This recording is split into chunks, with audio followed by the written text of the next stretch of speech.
The emergency beacon cut through the desert silence at 3:47 hours, its piercing wail echoing across the sprawling military base like a banshee's cry.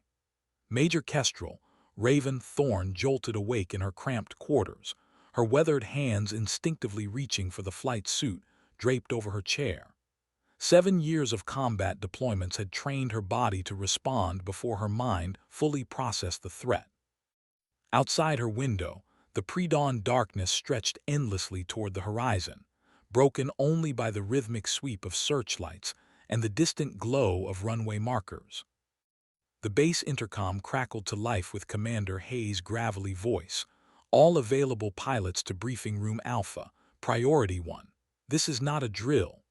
Raven's stomach tightened as she pulled on her boots. Priority 1 meant lives hung in the balance. It meant someone wasn't coming home. She'd heard that announcement too many times before, and each time it had carved another piece from her soul. Racing through the sterile corridors, she caught glimpses of other pilots emerging from their quarters. Younger faces, mostly male, their eyes sharp with adrenaline and uncertainty. They nodded respectfully as she passed, though she caught the subtle glances, the whispered conversations that followed her like shadows. At 42, she was older than most squadron commanders, a single mother juggling military service and raising her 8-year-old daughter Emma alone. The base daycare knew her by name, and Emma's homework assignments often bore the coffee stains of late-night briefings. The briefing room buzzed with tension as pilots filed in, their flight suits bearing the distinctive patches of the 47th Tactical Squadron. Raven took her usual seat in the back row, her fingers automatically checking the small photo tucked inside her helmet bag, Emma's gap-toothed smile beaming up at her from last month's school picture. The child had drawn a crude airplane in the corner with purple crayon labeled Mommy's Job in shaky letters. Commander Hayes entered with unusual urgency, his typically pristine uniform slightly disheveled, his face grave. Behind him walked Captain Derek Morrison, the base's liaison officer, a man whose reputation for dismissing veteran pilots, particularly women, preceded him like a storm cloud. Morrison's eyes swept the room with familiar disdain, lingering momentarily on Raven before moving on as if she were invisible furniture. "Gentlemen," Hayes began, then caught himself with a slight nod toward Raven and Lady. "We have a situation developing downtown. Local police have requested immediate air support for a hostage crisis involving multiple casualties. The suspects are heavily armed and ground units are pinned down." He paused, his weathered features hardening. "One of our own is trapped in that hell." The room fell silent. Outside, the desert wind howled against the windows like a harbinger of the chaos to come. Raven felt her pulse quicken as she studied the tactical display flickering to life on the briefing room screen. Whatever waited in the darkness beyond the base perimeter would test everything she'd learned about courage, sacrifice, and the thin line between heroism and tragedy. In the morning light filtering through the briefing room windows, Raven couldn't know that within hours, she would be flying straight into the most defining moment of her military career. The emergency beacon had awakened more than just sleeping pilots. It had awakened a chain of events that would forever change how courage was measured, how heroes were recognized, and how a single father's desperate act would bridge the chasm between two worlds that had never understood each other. The tactical display showed a city block in chaos. Downtown Riverside, 15 miles from the base, had erupted into a war zone just after midnight. Security cameras captured the initial incident. 3 armed men had stormed the Riverside Community Center during a police charity fundraiser, taking hostages including off-duty officers, their families, and local dignitaries. The suspects, identified as members of a radical anti-government militia, had barricaded themselves inside the building's main hall with an estimated 37 civilians. Captain Morrison stepped forward, his voice carrying the clipped authority of someone accustomed to being obeyed without question. "The local police department has specifically requested our assistance. Their tactical team is trapped in the adjacent parking structure, taking heavy fire from elevated positions. They've got wounded officers down and can't advance or retreat safely. Raven studied the aerial photographs spread across the briefing table. The community center sat at the intersection of Main Street and Commerce Avenue, surrounded by a maze of smaller buildings, parking lots, and narrow alleyways. The suspects had chosen their position well: multiple exit routes, clear sightlines in all directions, and enough structural cover to withstand a prolonged siege. "Sir," Lieutenant Collins raised his hand, "what's our rules of engagement? Are we authorized for direct action against the targets?" Morrison's jaw tightened. "Negative. This is a civilian area with friendlies mixed among the hostiles. Our mission is reconnaissance and close air support for the ground teams. We provide eyes in the sky, coordinate tactical movements, and offer precision strikes only if specifically requested by the incident commander." The room erupted in murmurs. Raven remained silent, her mind already calculating flight paths, fuel requirements, and weapon systems compatibility. She'd flown similar missions in Afghanistan and Iraq, where the difference between success and catastrophe often came down to split-second decisions and the ability to think 3 moves ahead of the enemy. "Major Thorne," Commander Hayes called out, and every head in the room turned toward her. "You'll be flying lead in Apache 27. Your combat experience in urban environments makes you our best option for this mission." Morrison's expression darkened. "Sir, with respect, perhaps Lieutenant Rodriguez would be more appropriate. He's logged more flight hours in the Apache this quarter, and his reflexes—" "Are you questioning my tactical assessment, Captain?" Hayes interrupted, his voice carrying a warning that made even the junior officers shift uncomfortably. "No, sir. I'm simply suggesting that maybe we should consider all available options before." "Major Thorne has more combat flight hours than any pilot in this squadron," Hayes cut him off. "She's flown over hostile territory in 3 different theaters of operation. If you have a problem with my command decisions, you can file your concerns through proper channels after we've saved some lives." The tension in the room was palpable. Raven felt the familiar weight of expectation settling on her shoulders like a heavy cloak. She'd proven herself countless times before, but each new mission seemed to reset the clock on her credibility. The younger pilots watched with interest, while Morrison's face flushed with barely contained frustration. "Understood, sir," Morrison replied through gritted teeth, "but I want it on record that I have reservations about this assignment." Raven finally spoke, her voice calm and steady. "Captain Morrison, I appreciate your concerns about my qualifications. After we complete this mission successfully, I'd be happy to discuss them with you over coffee."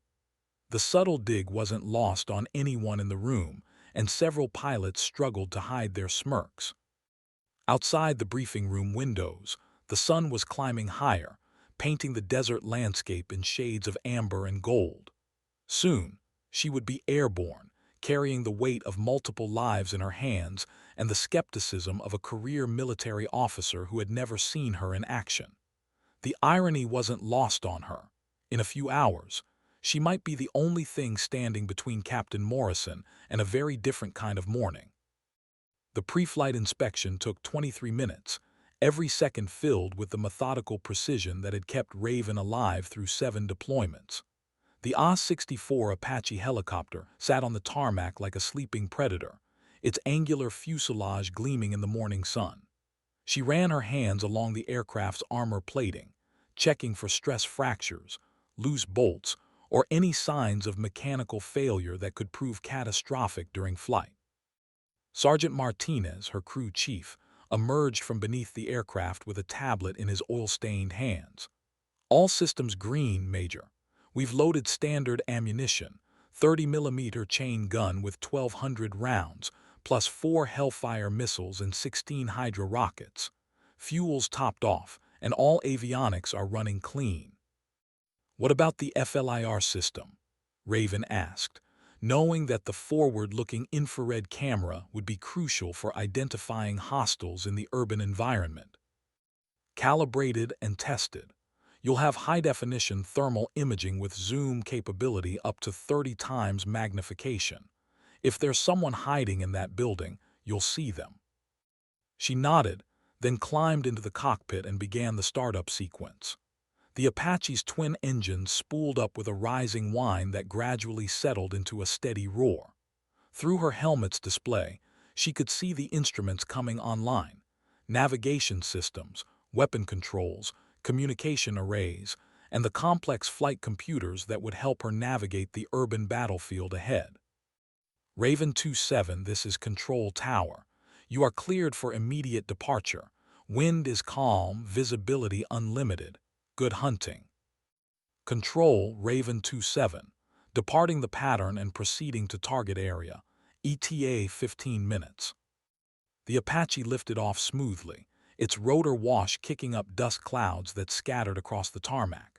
As she gained altitude, Raven could see the base shrinking below her, neat rows of buildings, training facilities, and the housing complex where Emma would be waking up soon for another day of second grade.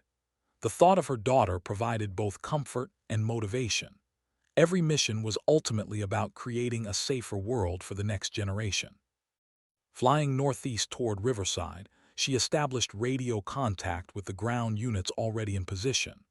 The incident commander, Detective Sergeant Rodriguez, sounded exhausted and frustrated. Raven 27, this is ground control. We've got multiple casualties down here and these guys aren't interested in negotiating. They've got clear sight lines from the second floor, and every time we try to advance, they light us up. Ground control, I'm 5 minutes out. Can you give me a tactical assessment of the target building? 3-story community center, brick construction. Suspects are primarily on the second floor, using the windows as firing positions. We count at least 6 shooters, possibly more. They've got the hostages in the main hall on the ground floor. Raven's jaw tightened. Ground floor hostages meant any aggressive action risked civilian casualties. This would require surgical precision and perfect timing. Through her headset, she could hear the distant sound of automatic weapons fire, punctuated by shouted commands and the occasional scream. Ground control, what's the status of your trapped officers? 2 wounded, 1 critical. They're pinned down in the parking structure about 200 meters east of the main building. We can't get medics to them, and they can't move without drawing fire. As the city skyline appeared on the horizon, Raven felt the familiar surge of adrenaline that preceded combat. Every nerve ending seemed heightened, every sense sharpened to razor focus. She'd been in this state of mind dozens of times before, but it never became routine. Each mission carried the weight of lives that hung in the balance, decisions that would echo through families and communities for generations. The Apache's radio crackled with an unexpected voice, Captain Morrison calling from the base communications center. Raven 27, this is base command. Be advised, we're monitoring your mission from here. Remember, this is a civilian area. No cowboys, no heroics. Follow protocol and wait for authorization before engaging. Raven keyed her microphone. Base command, understood. Raven 27 proceeding to target area with full awareness of rules of engagement. She didn't bother hiding the edge in her voice. Morrison's lack of confidence in her abilities was clear, but right now, she had more important things to worry about than his wounded pride. The city of Riverside spread out below her like a patchwork quilt, its neat residential neighborhoods giving way to the denser commercial district, where the crisis was unfolding. Smoke columns rose from several locations, and she could see the flashing lights of emergency vehicles converging on the scene from multiple directions. Whatever happened in the next few hours would determine whether this day ended in tragedy or triumph. Through her helmet's display, the target building came into view, a modern 3-story structure surrounded by a chaotic scene of police vehicles, ambulances, and tactical teams taking cover behind whatever barriers they could find.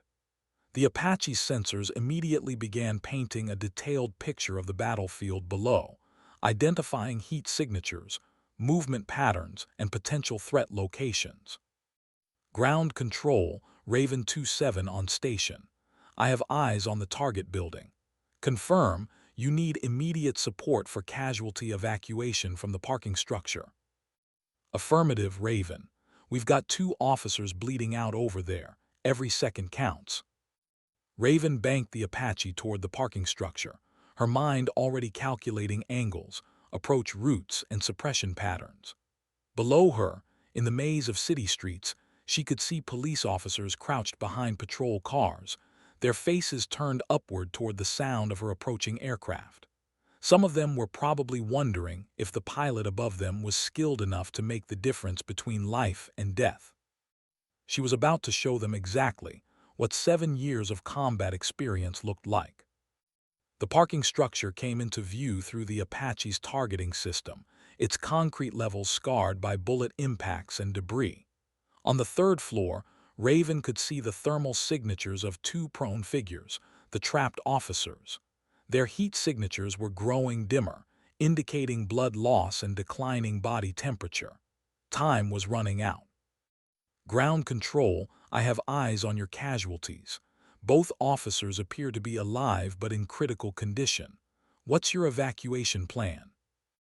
We need you to suppress the shooter positions long enough for our medics to reach them. The suspects have clear sight lines from the community center's 2nd floor. Every time we try to move, they pour fire into the structure. Raven studied the tactical display, her trained eye picking out the optimal approach vector. The Apache would need to position itself between the hostiles and the casualties, using the helicopter's armor and firepower to create a shield for the rescue operation. It was a dangerous maneuver that would expose her aircraft to direct fire, but it was the only way to save the wounded officers. Understood, ground control. I'm going to make a low pass between the community center and the parking structure. When I give the signal, move your medics fast. I can provide about 60 seconds of cover before I need to reposition. The Apache dropped altitude, its rotor wash creating dust devils in the street below. Through her canopy, Raven could see muzzle flashes erupting from the community center's 2nd floor windows.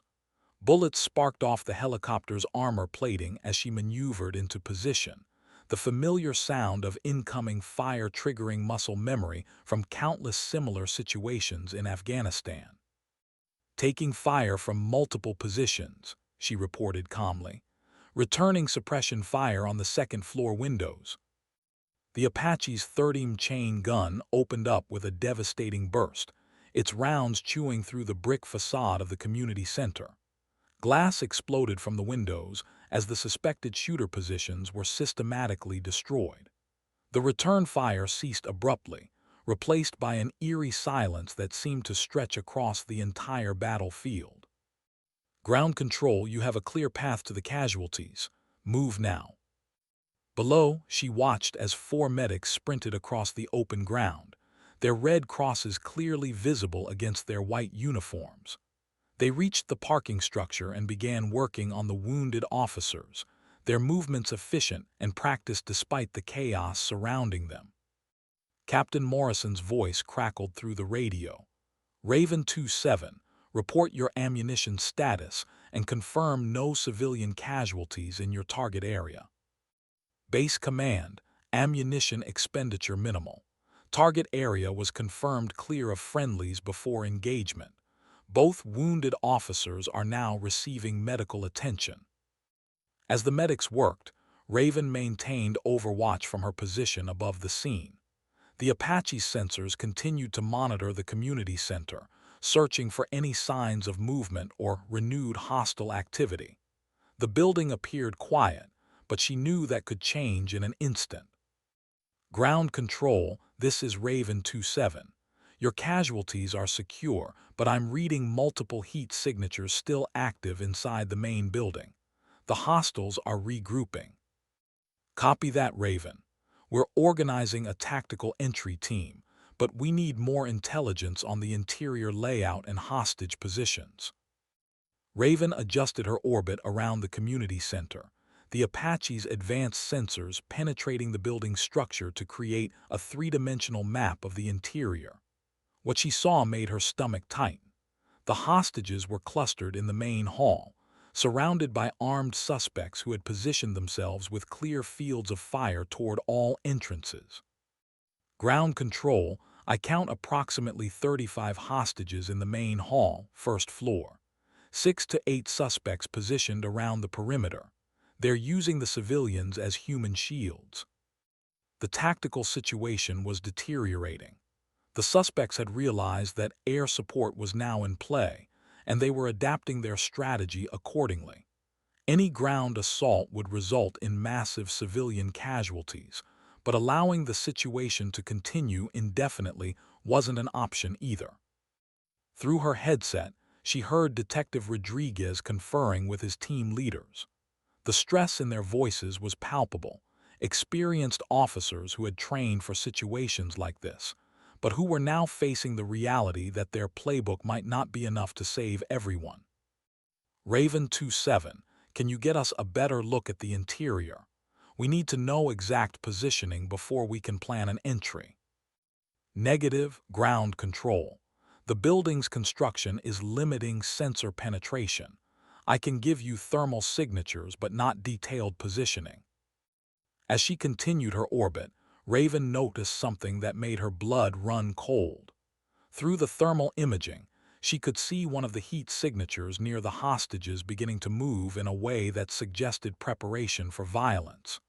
The suspects were getting desperate, and desperate people in hostage situations often made decisions that ended in tragedy. Ground control, I'm seeing increased activity from the suspects. Recommend immediate action to prevent escalation. Understood, Raven. Stand by for further orders.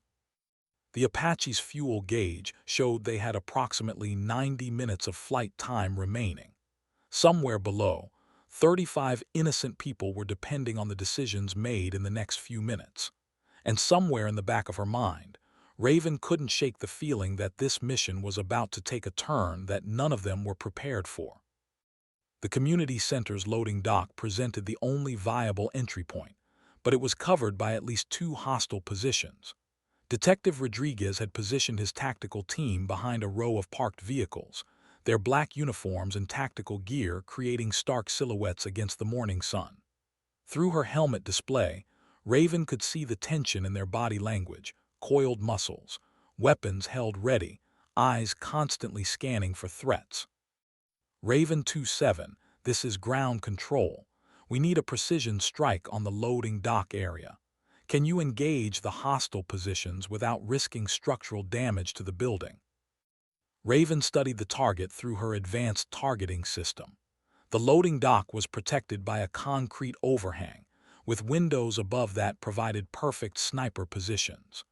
2 thermal signatures were clearly visible in the upper windows, their weapons trained on the area where the tactical team would need to breach. Ground control, I can engage the window positions with precision fire. However, I need confirmation that there are no hostages in that section of the building. Negative on hostages in the loading area. All civilians are confirmed in the main hall, approximately 50 meters from your target zone. The Apache maneuvered into position, its targeting computer calculating wind speed, distance, and trajectory. Raven's finger hovered over the firing control, her mind running through the checklist one final time. Precision strikes in urban environments required absolute certainty. One miscalculation could turn a rescue operation into a massacre. Engaging hostile positions now. The Hellfire missile streaked from the Apache's wing mount, its laser guidance system tracking the target with mechanical precision. The explosion that followed was surgically precise, destroying the upper windows while leaving the building's main structure intact. Debris rained down on the loading dock as the hostile positions were eliminated. Ground control, targets neutralized. You have a clear path to the loading dock. Moving now. Raven 27, can you provide overwatch while we breach? Affirmative. I'll maintain position and watch for any movement from the interior. The tactical team moved with practiced efficiency, their movements coordinated through years of training and experience. Raven watched as they approached the loading dock, shaped charges already in hand to blast through the reinforced doors. The lead officer made hand signals to his team, and they stacked up in breach formation. Captain Morrison's voice interrupted her concentration. Raven 2-7, Base Command. Report your fuel status and ammunition expenditure. Base Command, fuel at 70%, 1 Hellfire expended. All systems operational. Understood. Be advised, we're monitoring media reports of this incident. Maintain strict fire discipline and avoid any actions that could be misinterpreted by civilian observers. Raven felt her jaw clench. Morrison was more concerned about public relations than the lives hanging in the balance below. Base Command, my priority is supporting the ground team and protecting civilian lives. Public relations is your department. The tactical team had reached the loading dock and was preparing to breach when everything went wrong. A secondary explosion rocked the building, sending flames shooting through the windows of the main hall.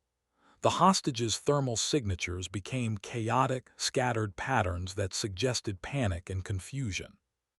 Ground control, what's your status? I'm reading an explosion in the main hall. Unknown cause, Raven. The suspects may have detonated an improvised device. We're going in now before they can hurt anyone else. The breach was violent and immediate. The tactical team disappeared into the smoke and chaos of the building's interior, their radio communications becoming fragmented and difficult to follow. Raven could hear gunfire, shouting, and the sound of breaking glass as the rescue operation turned into a running gun battle. Ground control, this is Raven 2-7. I'm reading multiple heat signatures moving through the building. Some appear to be fleeing through the rear exit. Copy that, Raven. We have teams positioned at all exits. Do not engage unless fired upon directly. Through her sensors, Raven watched as the drama unfolded below. The hostages were being evacuated through the main entrance, their heat signatures streaming out of the building in a steady flow. But several other signatures were moving in the opposite direction, toward the rear of the building where the suspects had planned their escape route. Ground control, I have 4 subjects moving toward the rear exit. They appear to be armed and moving with purpose. Understood, Raven. Our rear team is in position to intercept. But as she continued to monitor the situation, Raven realized that something was wrong. The heat signatures at the rear exit showed the suspects taking positions, not fleeing. They were setting up for a final confrontation, and the police officers moving to intercept them were walking into a trap. Ground control, abort the rear intercept. The suspects are in defensive positions, not retreating. Your people are walking into an ambush. The warning came too late. Through the Apache sensors, she watched as muzzle flashes erupted from the rear of the building. The police officers at the perimeter took cover behind their vehicles, but one figure remained exposed in the open ground between the building and the nearest patrol car. The thermal signature was different from the others, smaller, moving with less tactical precision. As Raven adjusted her sensors for a closer look, she realized with growing horror that it wasn't a police officer at all. It was a civilian, someone who had been caught in the crossfire and was now trapped in the killing zone with no cover and no way to escape. Ground control, you have a civilian exposed between the building and your perimeter. I repeat, civilian in the open, taking fire from multiple directions. Can you identify the subject? Raven adjusted her targeting system, zooming in on the figure below. What she saw made her breath catch in her throat. The civilian was a man in his 30s, wearing civilian clothes and carrying what appeared to be a child's backpack. He was crawling toward one of the wounded police officers, completely exposed to the hostile fire from the building. Negative ID on the civilian, but he appears to be attempting to reach one of your wounded officers. He's in extreme danger.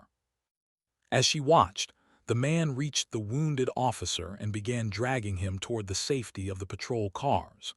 Bullets sparked off the pavement around them as the suspects concentrated their fire on the rescue attempt. The man's movements were awkward and desperate, but he never stopped moving toward safety. Ground control, the civilian is attempting casualty evacuation. He's under heavy fire and needs immediate support. All units. Civilian on the ground attempting rescue. Provide covering fire and suppression. The police officers began returning fire, but their position was compromised and their angles were poor. The civilian and the wounded officer were still exposed, still taking fire, still moving with agonizing slowness toward the patrol cars. Raven made a decision that would define the rest of her career. Without waiting for authorization, she pushed the Apache into a diving attack run, positioning herself between the suspects and the civilian below. The helicopter's armor took multiple hits as she opened up with the chain gun, systematically destroying the suspects' positions. Raven 2-7, this is Base Command. Report your actions immediately.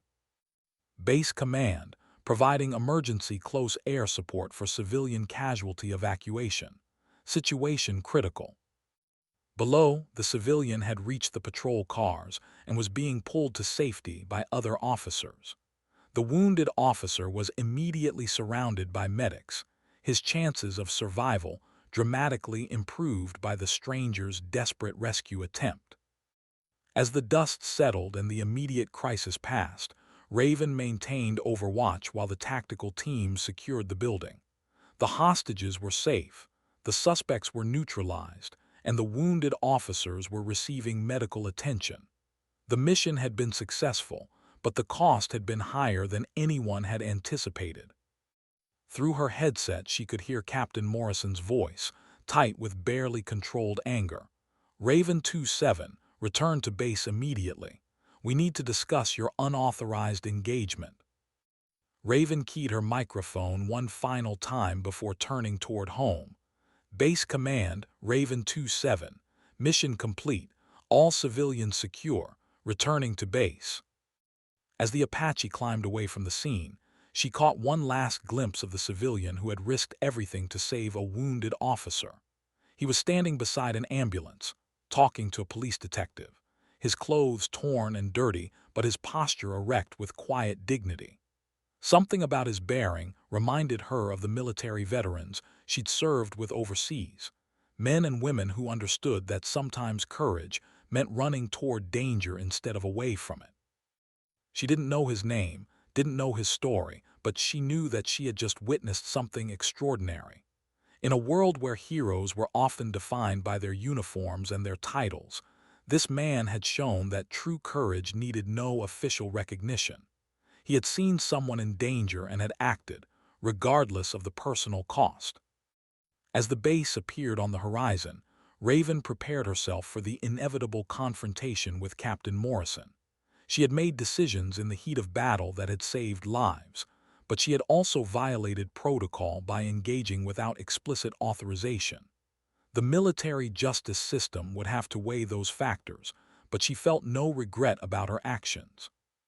The Apache touched down on the tarmac with a gentle thud, its engines winding down to silence. As she completed the post-flight shutdown procedures, Raven reflected on the morning's events. She had been tested in ways she hadn't expected, forced to make split-second decisions that would be analyzed and debated for months to come. But more than that, she had been reminded of something fundamental about human nature. In the midst of chaos and violence, ordinary people were capable of extraordinary acts of courage. The civilian who had risked his life to save a wounded officer had no special training, no tactical equipment, no backup support. He had only his conscience and his willingness to act when action was needed. As she climbed out of the cockpit, Sergeant Martinez approached with a concerned expression. "How did it go up there, Major?" "It went exactly as it needed to go, Sergeant. Exactly as it needed to go." The debriefing session was scheduled for 1100 hours, giving Raven just enough time to file her initial after-action report and grab a quick shower. She knew that Captain Morrison would have questions about her decision-making, her adherence to protocol, and her unauthorized engagement of hostile targets. She also knew that she would answer those questions truthfully and without apology. As she walked toward the squadron headquarters, other pilots offered nods of respect and quiet congratulations. Word of the morning's success had spread quickly through the base, and the general consensus was that lives had been saved through skillful flying and decisive action. The details of the controversy would emerge later, but for now, the focus was on the positive outcome. Commander Hayes was waiting for her in the corridor outside the briefing room, his expression unreadable. "Major Thorne, good work this morning. The police department has already called to express their gratitude for your support." "Thank you, sir. I believe we achieved all mission objectives with minimal collateral damage." "Indeed. However, I understand that Captain Morrison has some concerns about your tactical decisions. Are you prepared to address those concerns?" Raven straightened her shoulders. "Yes, sir. I'm prepared to explain and justify every action I took during the mission." Hayes nodded slowly. "Good. I'll be present during the debriefing, along with the base legal officer. This is standard procedure for any mission involving civilian casualties or property damage." As they entered the briefing room, Raven saw that Captain Morrison was already seated at the head of the conference table, surrounded by several manila folders and a digital recorder. His expression was grim, and she could see the list of questions he had prepared for her interrogation. "Major Thorne," Morrison began without preamble, "please state your understanding of the rules of engagement that were in effect during this morning's mission." "Sir, I was authorized to provide reconnaissance and close air support for ground units. I was specifically instructed to engage hostile targets only when directly fired upon or when civilian lives were in immediate danger." "And did you, at any point during the mission, engage hostile targets without explicit authorization from ground control?" Raven met his gaze steadily. "Yes, sir. I engaged hostile positions that were firing on a civilian who was attempting to evacuate a wounded police officer, without waiting for authorization from base command. Sir, the tactical situation was developing rapidly.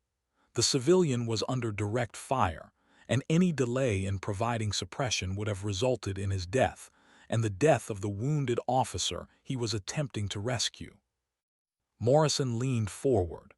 "Major, you understand that your actions could have resulted in civilian casualties if your targeting had been imprecise." "Yes, sir. I calculated the risk and determined that the probability of collateral damage was minimal compared to the certain loss of life if I failed to act." The questioning continued for another hour, with Morrison probing every aspect of her decision-making process. He examined her ammunition expenditure, her fuel consumption, her communication protocols, and her adherence to tactical procedures. Throughout the interrogation, Raven maintained her composure, answering each question with military precision and professional confidence. Finally, Commander Hayes called for a recess. "Captain Morrison, I think we've covered the relevant issues. Major Thorne, please wait outside while we discuss our findings." As she sat in the corridor, Raven reflected on the strange twists of fate that had brought her to this moment.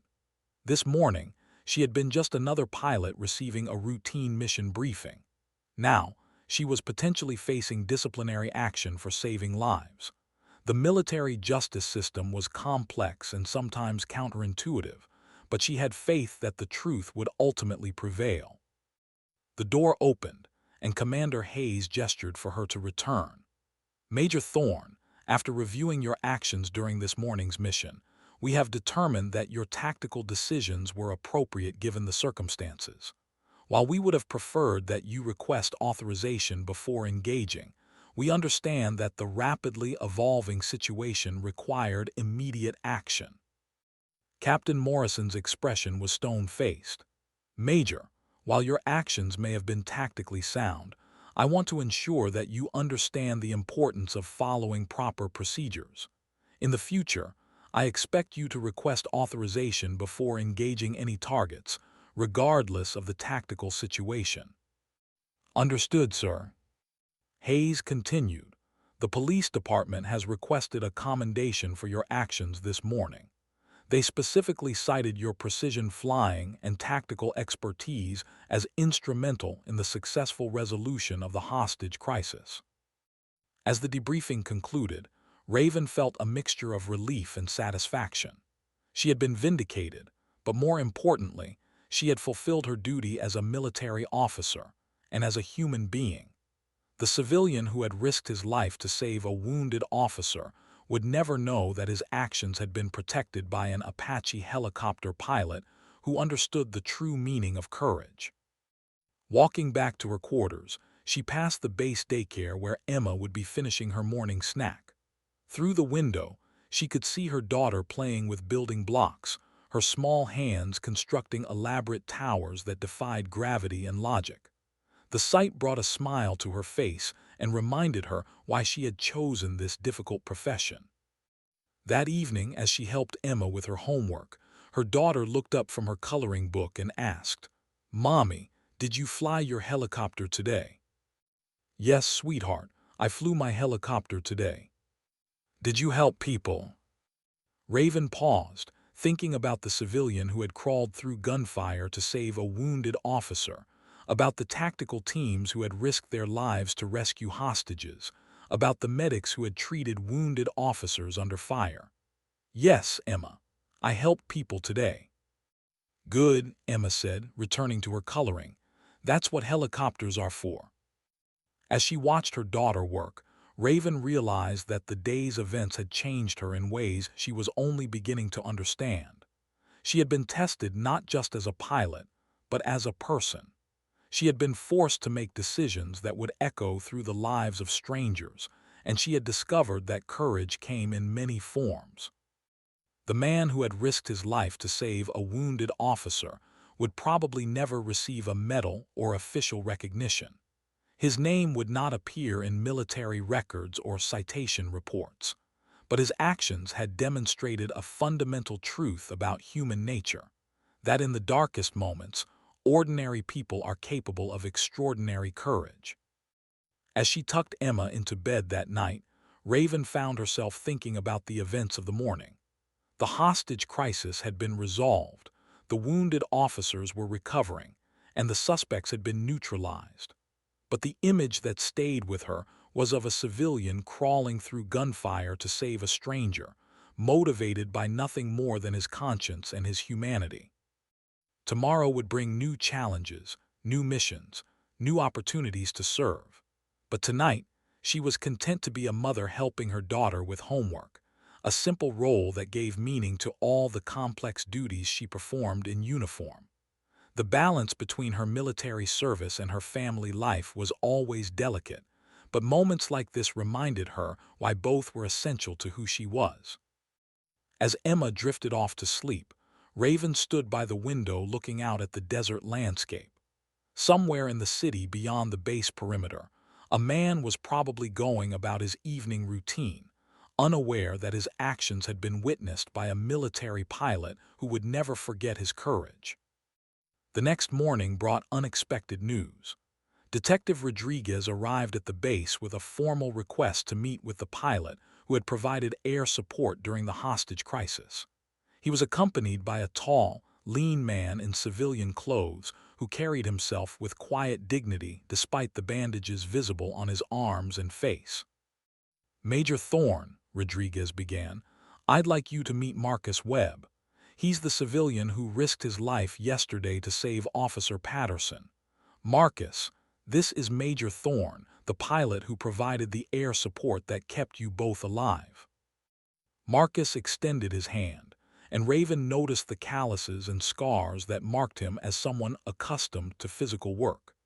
His grip was firm but not aggressive, and his eyes held a depth that suggested experiences beyond his apparent years. "Major, I wanted to thank you personally for what you did yesterday. I know you put yourself at risk to protect me and Officer Patterson." "Mr. Webb, I was simply doing my job. You're the one who showed real courage out there." Marcus shook his head. "I just did what anyone would have done. Officer Patterson was hurt, and I was the closest person who could help." Detective Rodriguez interjected. "Marcus, with respect, not anyone would have crawled through a gunfire zone to save a wounded officer, especially not after the way some of our people treated you earlier." Raven's curiosity was piqued. What happened earlier? Marcus looked uncomfortable, but Rodriguez continued. "Yesterday morning, about 2 hours before the hostage crisis began, Mr. Webb was at the police station trying to report a domestic disturbance in his neighborhood. Officer Patterson was on desk duty, and well, let's just say he wasn't particularly receptive to Mr. Webb's concerns." "I see," Raven said, beginning to understand the complexity of the situation. Officer Patterson made some comments about Mr. Webb's appearance and suggested that maybe he should focus on his own problems instead of bothering the police with neighborhood disputes, Rodriguez explained. "It wasn't our department's finest moment." Marcus shifted uncomfortably. "Look, I understand that police officers deal with difficult situations every day. I didn't take it personally." "But you still risked your life to save him," Raven observed. "Like I said, he was hurt and needed help. Nothing else mattered in that moment." As they talked, Raven learned more about Marcus Webb's background. He was a 34-year-old single father who worked as a construction foreman. His 8-year-old son, Tyler, attended the same school as Emma, though they were in different grades. Marcus had served briefly in the National Guard after high school, but had been discharged due to a knee injury that still bothered him during cold weather. "Mr. Webb," Raven said, "I have to ask, when you saw Officer Patterson wounded and under fire, what went through your mind?" Marcus was quiet for a long moment, his gaze distant. "I thought about my son. I thought about how I would want someone to help me if I were in that situation.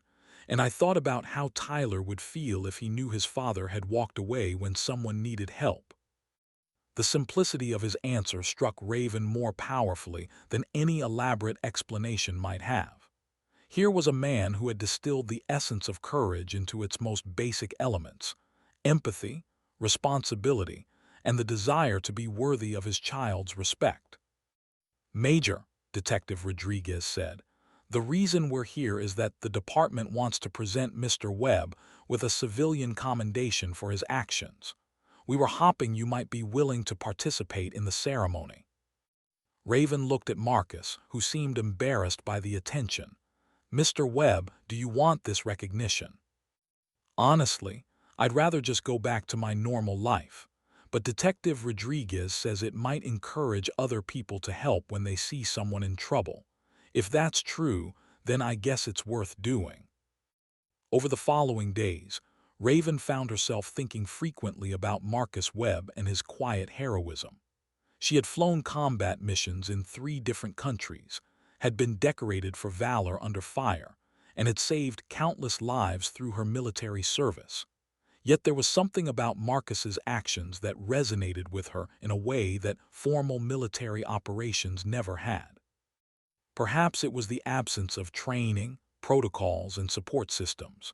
Marcus had acted purely on instinct and moral conviction, without backup, without extraction plans, without the safety net that military operations provided.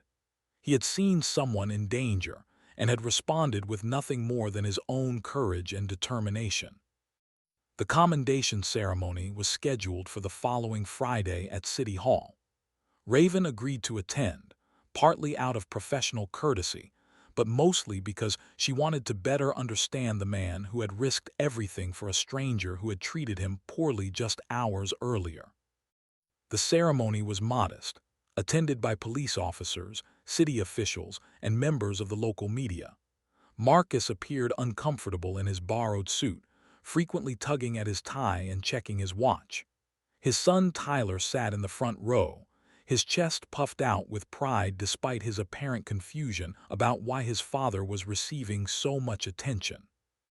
Mayor Johnson presented the award, a bronze plaque that recognized Marcus's extraordinary courage and selfless service to the community. The citation read, "For risking his own life to save a wounded police officer during a hostile action, demonstrating the highest ideals of citizenship and human compassion." As Marcus accepted the award, he spoke briefly to the assembled crowd. "I want to thank the police department and the city for this recognition, but I also want to remind everyone that we all have opportunities to help each other every day. Most of the time, those opportunities don't involve gunfire or helicopters. Sometimes it's just checking on a neighbor, helping someone carry their groceries, or listening when someone needs to talk." After the ceremony, Raven approached Marcus as he was putting Tyler in his car. "Mr. Webb, I wanted to congratulate you again. Your speech was very moving." "Thank you, Major. I'm just glad this whole thing is over. Tyler's been getting a lot of attention at school, and I think he's ready to go back to being a regular kid." Tyler looked up from his car seat. "Dad, is Major Thorne the one who flies helicopters?" "Yes, son. Major Thorne is the pilot who helped keep Daddy safe yesterday." The boy's eyes widened with excitement. "Do you really fly helicopters? Can you teach me how to fly?" Raven smiled. "Well, Tyler, it takes a lot of training and practice. But if you study hard in school and stay out of trouble, maybe someday you can learn to fly too."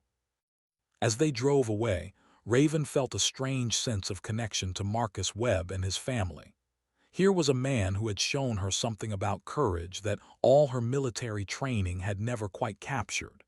He had acted not because he was ordered to, not because he was trained to, but because his conscience demanded it. That evening, as she helped Emma with her homework, Raven found herself telling her daughter about Marcus Webb and his son Tyler. "Emma, do you remember the man I told you about who helped the police officer? The one who got hurt?" "Yes, that's right. Well, he has a son about your age named Tyler. His daddy did something very brave, and now Tyler is very proud of him." Emma looked up from her math worksheet. "Mommy, are you brave like that man?" The question caught Raven off guard. She had never thought of her military service in quite those terms. "I try to be brave when I need to be, sweetheart. But bravery isn't just about flying helicopters or being in the military. Sometimes being brave means doing the right thing even when it's difficult. Like when Tommy was being mean to Sarah at school, and I told the teacher even though Tommy said he would be mad at me." "Exactly like that, Emma. That was very brave of you." As she reflected on the day's events, Raven realized that Marcus Webb had taught her something fundamental about the nature of heroism. Military heroes were honored with medals and ceremonies, their actions recorded in official histories and celebrated in public forums. But civilian heroes like Marcus operated without recognition, without support systems, without the institutional backing that made military heroism possible. The next week brought news that would change everything.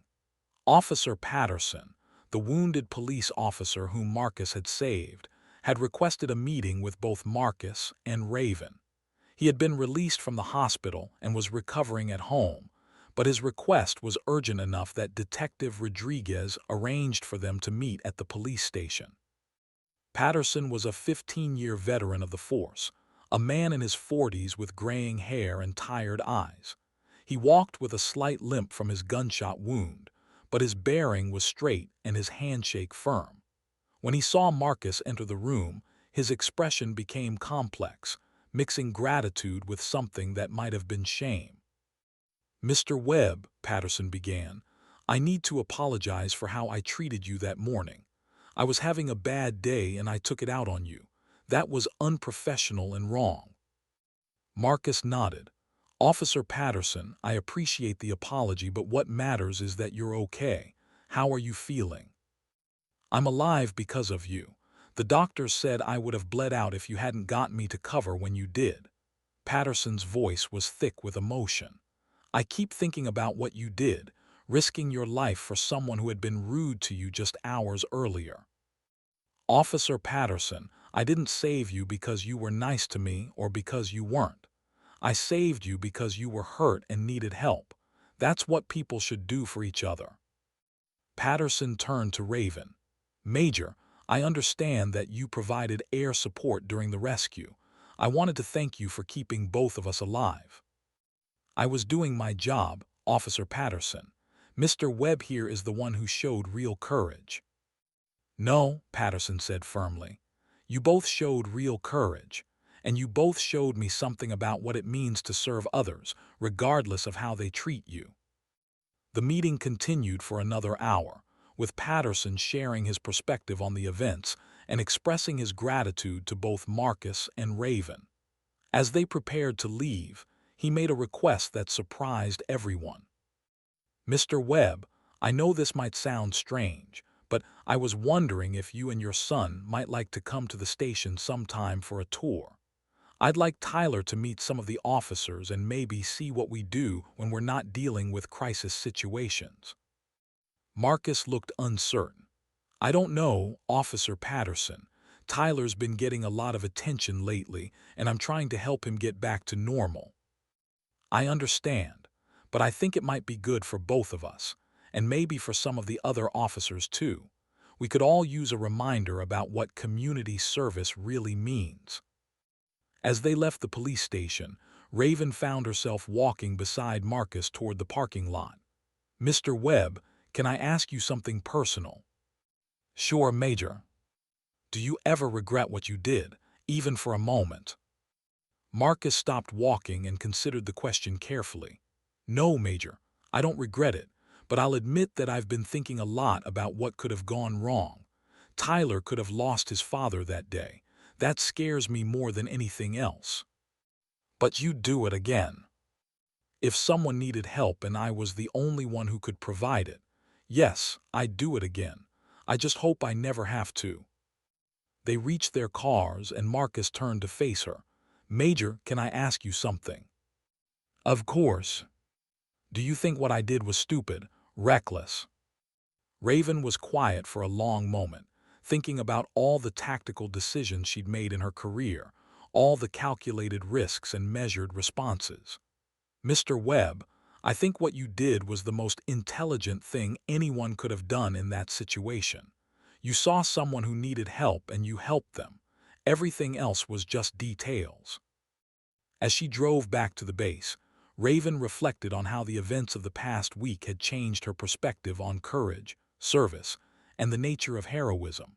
She had spent her entire adult life in military service, following orders, executing missions, and operating within established protocols. But Marcus Webb had shown her that sometimes the most important actions were the ones that couldn't be planned or rehearsed. That evening, as she tucked Emma into bed, her daughter asked, "Mommy, do you think Tyler's dad is a hero?"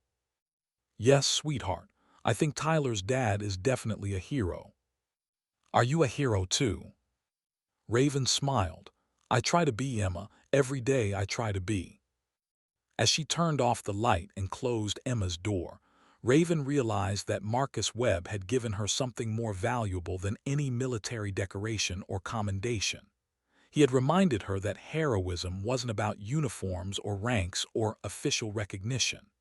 It was about seeing someone in need and responding with compassion and courage, regardless of the personal cost. The following month brought an unexpected development. Captain Morrison requested a meeting with Raven, and his demeanor was markedly different from their previous interactions.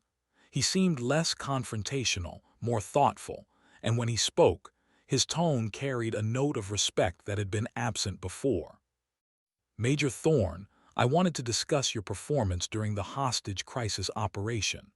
I've been reviewing the after-action reports, and I owe you an apology." Raven raised an eyebrow. "Sir, I question your judgment and your tactical decisions, but the results speak for themselves. 0 civilian casualties, successful hostage rescue, and you saved the life of a civilian who was performing an act of extraordinary courage. Your actions were exemplary." "Thank you, sir. I appreciate that." Morrison leaned forward. "Major, I've been in the military for 23 years, and I've seen a lot of combat operations, but I've never seen anything quite like what happened that day. The civilian who saved Officer Patterson, Marcus Webb, his actions got me thinking about what we're really trying to accomplish with our service. How so, sir? We spend so much time focused on tactics, protocols, and procedures that sometimes we forget the human element. Mr. Webb didn't have any of those things, but he accomplished something that all our training and equipment couldn't have done alone. He showed pure, uncomplicated courage. Raven nodded. I had the same realization, sir. Mr. Webb reminded me why we do what we do. Major, I want you to know that I'm recommending you for the Distinguished Flying Cross for your actions during the hostage crisis. Your precision flying and tactical decision-making saved multiple lives. Thank you, sir. That means a lot coming from you. Morrison smiled slightly. I know we've had our differences, Major. I'll be honest, I had concerns about your ability to handle high-stress situations, but you've proven that experience and judgment are more valuable than youth and reflexes. You've earned my respect. As Raven left Morrison's office, she felt a sense of validation that went beyond the proposed decoration. To earn the respect of a skeptical superior officer was worth more than any medal or commendation. But more than that, she felt grateful for the chain of events that had led to this moment. Without Marcus Webb's courageous act, she might never have had the opportunity to prove herself under fire. Without the hostage crisis, she might never have seen Morrison's more thoughtful and reflective side. The interconnectedness of their actions had created something larger than any individual contribution. That weekend, Raven took Emma to the park where Tyler Webb was playing with his friends. She watched as Marcus pushed his son on the swings, his face relaxed and happy in a way that suggested he had found peace with his moment of fame. Tyler was clearly back to being a regular kid, though she noticed that the other children seemed to look at him with a new kind of respect. "Daddy, push me higher," Tyler called out, his voice filled with the pure joy of childhood. "Hold on tight, buddy," Marcus replied, giving the swing another gentle push. As she watched them, Raven realized that this was what all her military service was ultimately about. Not the tactical operations, not the advanced weapon systems, not the complex protocols and procedures. It was about protecting moments like this, a father and son playing in a park on a Saturday afternoon, free from fear and violence. Emma tugged on her sleeve. "Mommy, can we go say hi to Tyler and his dad?" "Of course, sweetheart."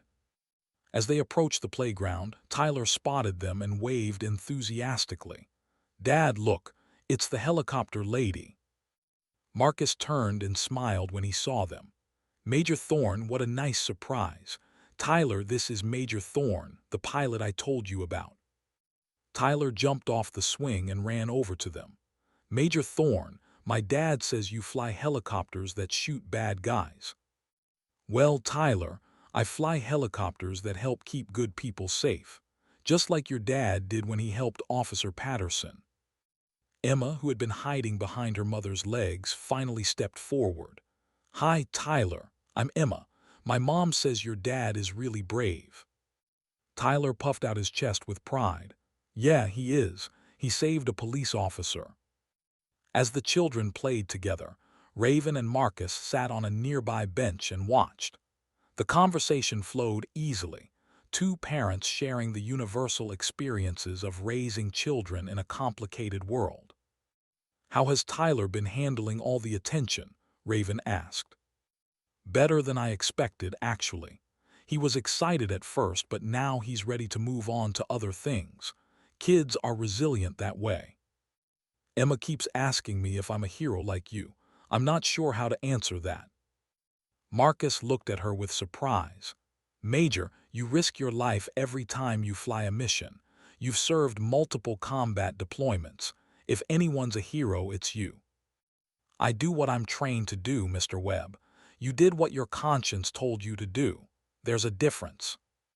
"Is there? I mean, at some point doesn't training become instinct? Doesn't following orders become a choice? It was a profound question, and Raven found herself thinking about it long after their conversation ended. Was there really a difference between military heroism and civilian heroism? Or were they simply different expressions of the same fundamental human impulse to help others? As the weeks passed, Raven found herself following up on Marcus Webb's life with genuine interest. Through Detective Rodriguez, she learned that Marcus had been offered a job with the city's emergency management department, coordinating civilian volunteers during crisis situations. He had accepted the position, seeing it as a way to channel his experience into something constructive. He's a natural leader, Rodriguez told her. The volunteers respond to him because he doesn't ask them to do anything he wouldn't do himself. And after what happened during the hostage crisis, he has instant credibility. Officer Patterson had also undergone a transformation. His near-death experience and subsequent rescue by someone he had treated poorly had prompted him to request a transfer to community relations. He now worked with neighborhood groups, helping to bridge the gap between the police department and the communities they served. Patterson's become one of our most effective community liaisons, Rodriguez explained. He has a way of connecting with people that he never had before. I think almost dying gave him a new perspective on what's important. The ripple effects of that single morning continued to spread through the community.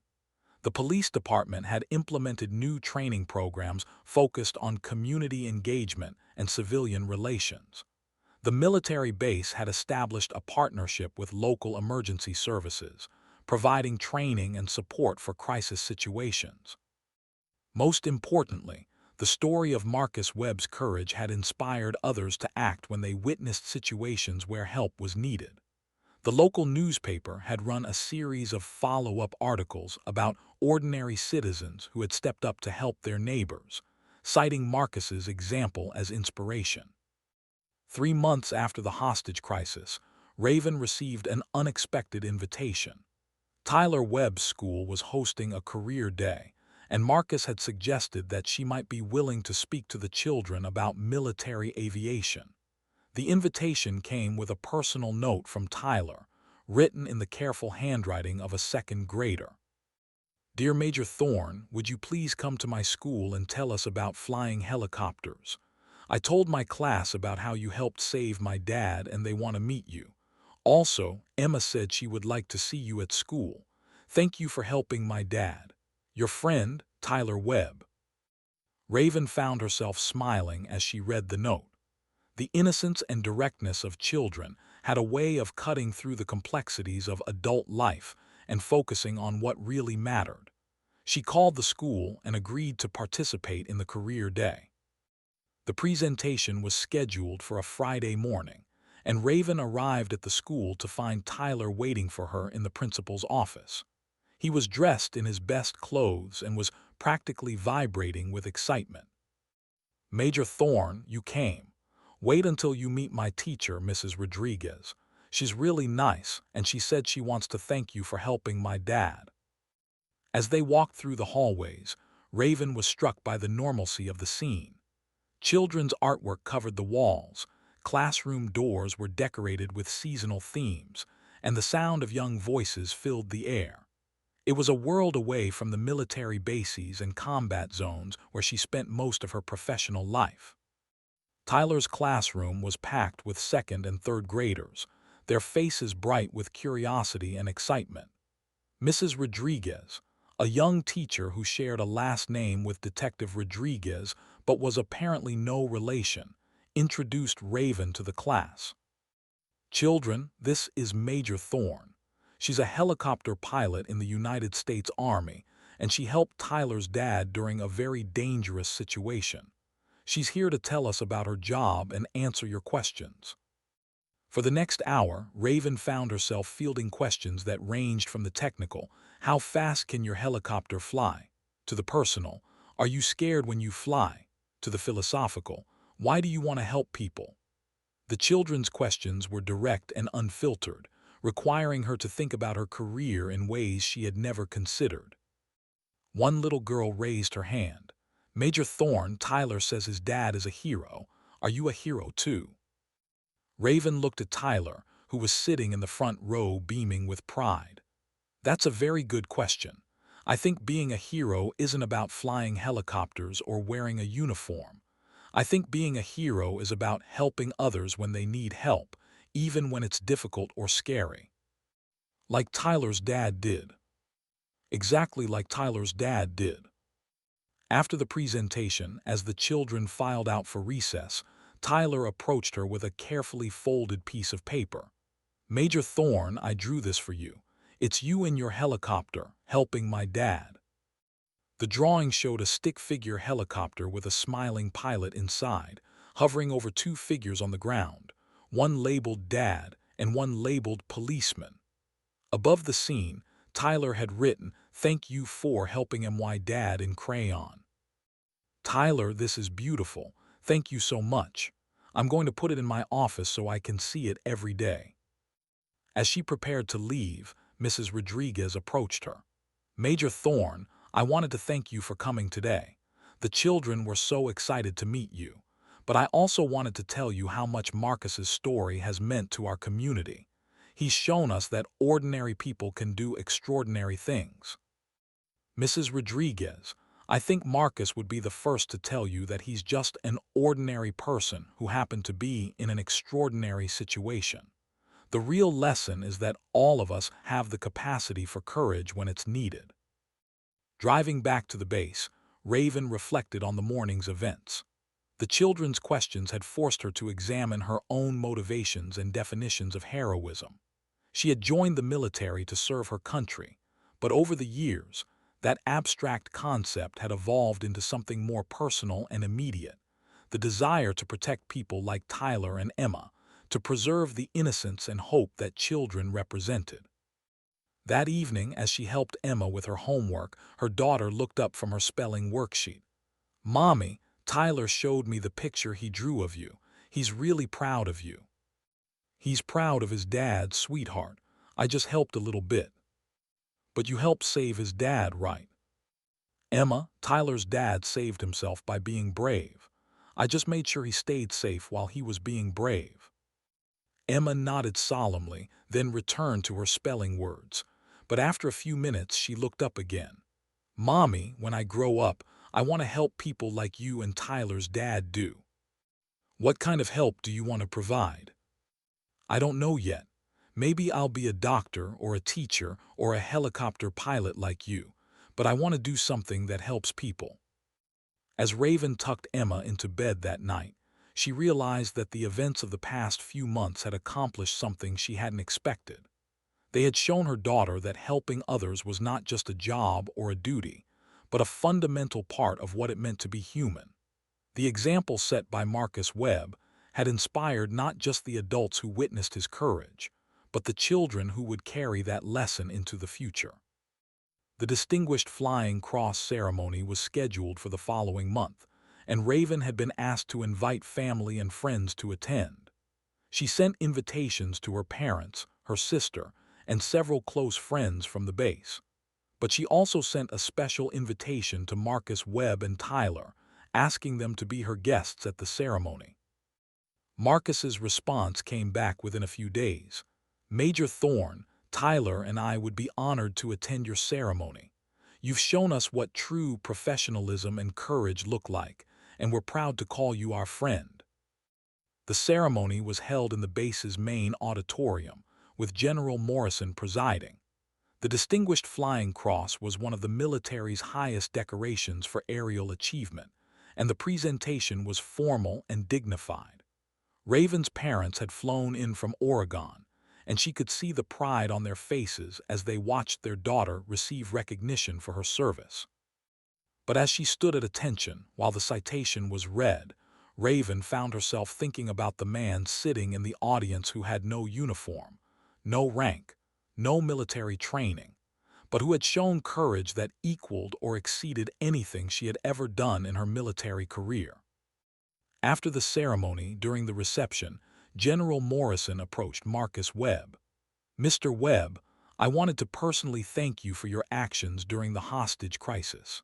Your courage inspired Major Thorne to perform at her highest level, and together you saved multiple lives.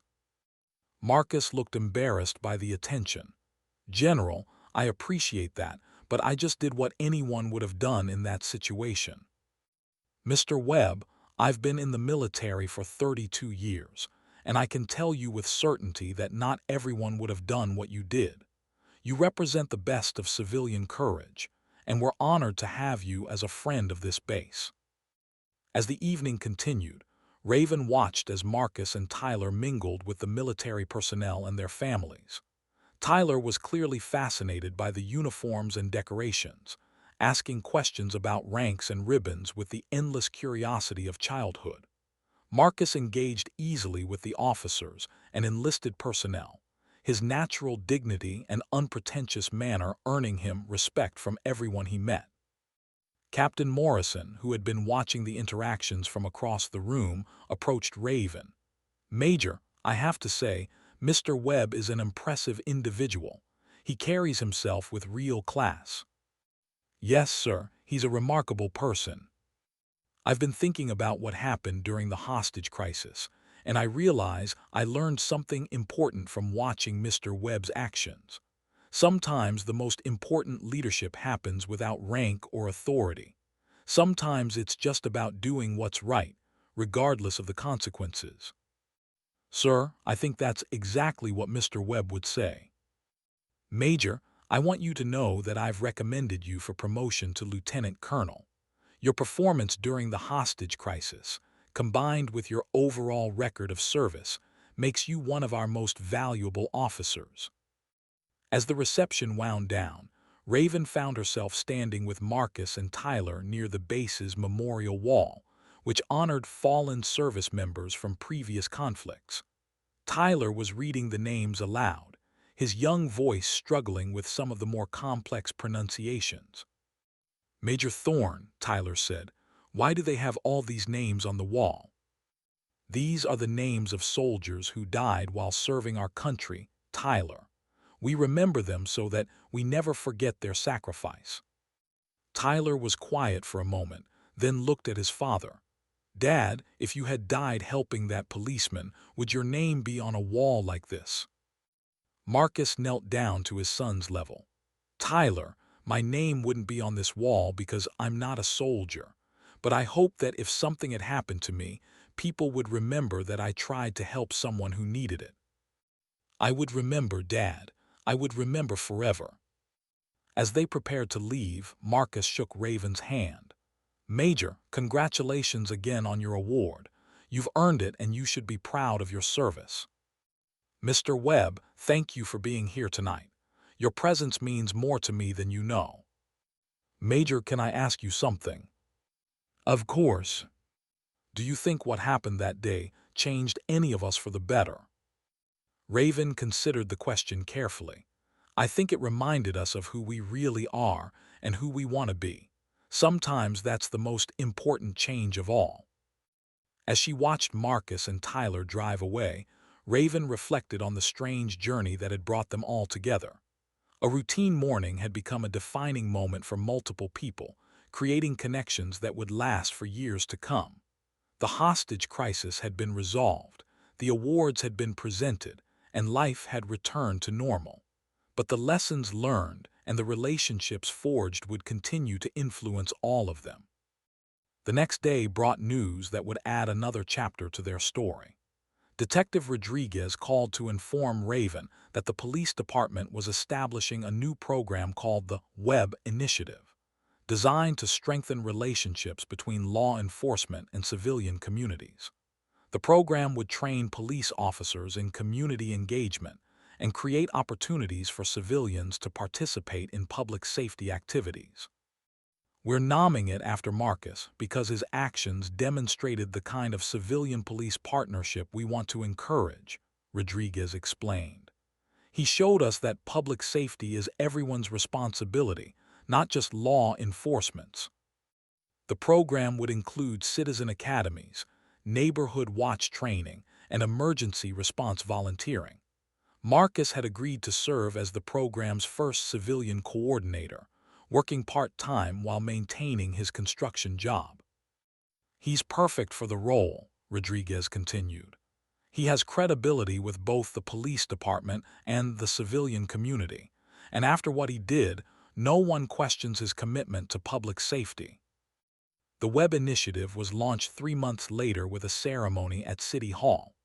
Mayor Johnson spoke about the importance of civilian-police partnerships, and several community leaders offered their support for the program. But the most moving moment came when Officer Patterson, now fully recovered from his wounds, spoke about his experience.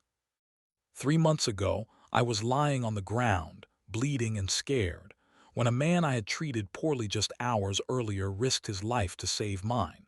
Marcus Webb didn't save me because I deserved it, or because I had been kind to him. He saved me because it was the right thing to do. That's the kind of community spirit we want to encourage with this program." Raven attended the ceremony in civilian clothes, sitting in the back of the auditorium with Emma. She watched as Marcus was introduced as the program coordinator, his brief speech focusing on the importance of neighbors helping neighbors and the shared responsibility for community safety. "Public safety isn't just about police officers or firefighters or paramedics," Marcus said. "It's about all of us looking out for each other.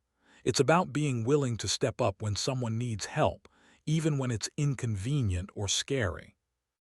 After the ceremony, Emma approached Tyler, who was standing with his father near the podium. "Tyler, my mom says your dad is going to help teach people how to be safe." "Yeah, he's going to have a really important job. He's going to help police officers and regular people work together." "That's cool. Maybe when we grow up, we can have important jobs too. I want to be a pilot like your mom, or maybe a policeman, or maybe I'll have a job like my dad where I help people."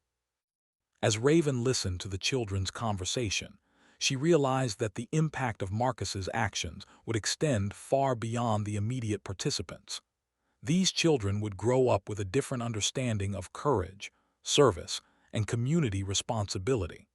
They would carry those lessons into their own adult lives, potentially inspiring future generations to act with similar courage and compassion. The months that followed saw the Webb Initiative grow from a small pilot program to a regional model for civilian police cooperation. Other cities began implementing similar programs, and Marcus found himself traveling to speak at law enforcement conferences and community meetings. He always emphasized that his actions during the hostage crisis were not unique or extraordinary, but rather an example of the potential that existed in every community. "I'm not a hero," he would tell audiences. "I'm just a regular person who happened to be in a situation where help was needed. Every one of you has the same capacity for courage. You just need to be willing to act when the moment comes." His humility and authenticity made him an effective spokesperson for the program, and requests for his appearances increased steadily. The construction company where he worked agreed to give him flexible scheduling to accommodate his growing responsibilities as a community advocate. Meanwhile, Raven's promotion to lieutenant colonel was approved, and she was assigned to a new position as base operations officer. The role involved less flight time but more administrative responsibility, including oversight of the base's community outreach programs. One of her first initiatives was to establish a formal partnership between the base and the Webb Initiative, providing military support for civilian emergency response training. "It's a natural fit," she explained to General Morrison during a briefing. "Our personnel have expertise in emergency response, logistics, and crisis management. The civilian community has local knowledge and community connections. Together, we can create a more comprehensive approach to public safety." The partnership was formalized in a ceremony that brought together military leaders, police officials, and community representatives. Marcus Webb was present as the Webb Initiative coordinator, and his remarks focused on the importance of different organizations working together toward common goals. "6 months ago, I was just a construction worker who happened to be in the wrong place at the right time, he said. Today, I'm working with police officers, military personnel, and community leaders to make our city safer for everyone. That transformation didn't happen because I'm special or talented. It happened because people were willing to look beyond their preconceptions and work together. After the ceremony, as the various officials and dignitaries mingled, Raven found herself in conversation with Captain Morrison, who had become one of her strongest supporters since the host